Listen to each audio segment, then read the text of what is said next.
bango mo dito, ang linis-linis, diamante, diamond star. As in, parang hindi kita nakita in the last years na ganitong role. How does it feel doing this at wala kang, parang wala ka pang nagaga, nasasampulan? Wala. Iba hindi ganon. Iba naman. Kaya nga gusto ko to eh. Kasi iba. Na happy ako dahil kasama ko si Jody. At talagang napakagaling niya dito. Sobra talaga siyang galing dito. Kaya kailangan ko talaga. Equally great, Makinay!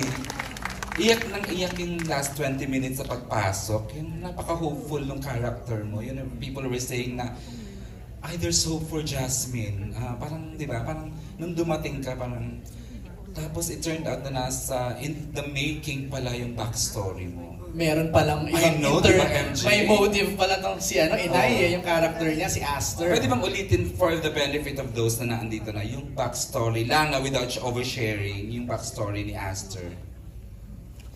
Meron kasi siyang anak. So nakita niya yun kay Jody. Pero ang difference, yung anak ko at si Jody, yung anak ko nawawala. Si Jody naghahanap. Okay. Nang nawawala din niyang anak. Kaya parang nakita ko sa kanya si Marigold. Okay. Naku, ang ganda na, baka mapagalitan ako. Kaya ba? Sabi ko, ng mga direktor nakatingin na sa akin. MJ, go ahead and share that. Okay, down to our last 3 questions. Oh. Ang meron tayo dito is, kanino mo masasabing mas nakaka-relate ka? Kay Jasmine or kay Lavender Feuds?